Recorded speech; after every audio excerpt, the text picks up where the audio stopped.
حضرت رابعہ بصریہ آپ کی زندگی بھی آپ کے سامنے ہے. ہماری مستورات کو سیرت فاطمہ الزہرا کا مطالعہ کرنا چاہیے.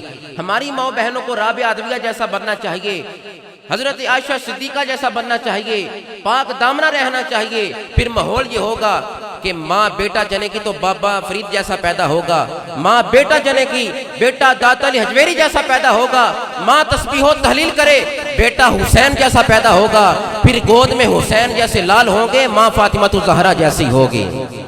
مگر ہائے افسوس کہ انسان عبادت سے غافل، جس کا سب سے پہلے سوال ہے میں ہوں یا آپ. قبر اندھیری کوٹھری، اکیلے قبر میں جانا ہے. باپ اپنی اولاد سے بڑا پیار کرتا ہے، باپ اپنے بیٹے سے بڑی شفقت کرتا ہے، محبت کرتا ہے، اور اس کے ساتھ ایک اس کا دلی تعلق ہے. ماں اپنی بیٹی سے پیار کرتی ہے. پوچھو جن کی مائیں دنیا سے چلی جاتی ہیں، بیٹی کا سہارا کوئی نہیں رہتا. پوچھو جس کا باپ دنیا سے چلا جاتا ہے. مگر ہائے افسوس انسان، اگر اس وقت کو یاد کرو، اگر تصورات کی دنیا میں جاؤ، تن تنہا تم نے قبر میں جانا ہے، تن تنہا تم نے مٹی کے نیچے جانا ہے. کوئی بیٹا تیرے ساتھ نہیں جائے گا، کوئی بھائی تیرے ساتھ نہیں جائے گا، کوئی عزیز تیرے ساتھ نہیں جائے گا. ان اول ما یحاسب بالعبد یوم القیامت، قیامت کے دن تیرے اعمال میں سے سب سے پہلے تیری قبر سے اور قیامت کے دن جس بات کا پوچھا جائے گا وہ صلاۃ ہو، تیری نماز ہے.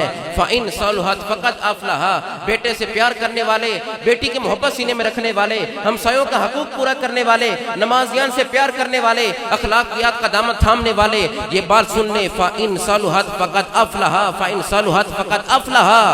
سارے اعمال صالحہ بعد میں ہے، رب کی نماز سب سے پہلے ہے. مگر کب یہ ماحول بنے گا؟ صرف تقریروں سے؟ عمل سے زندگی بنتی ہے، جنت بھی جہنم بھی.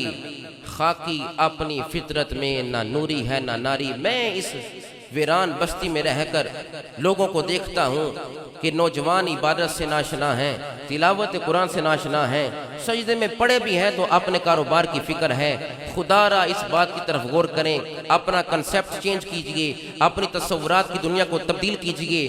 کیونکہ رب العالمین نے ہمیں یہ بتایا قد افلح المؤمنون. اس کا فرمان ہے کہ تم فلاح پا جاؤ، تم کامیاب ہو جاؤ. میں نے جنت تیرے لیے ہی بنائی ہے. اگر نمازوں سے دور رہو گے کبھی فلاح نہیں پا سکتے، اگر تلاوت قرآن سے دور رہو گے کبھی کامیاب نہیں ہو سکتے. لہٰذا نماز ادا کرو.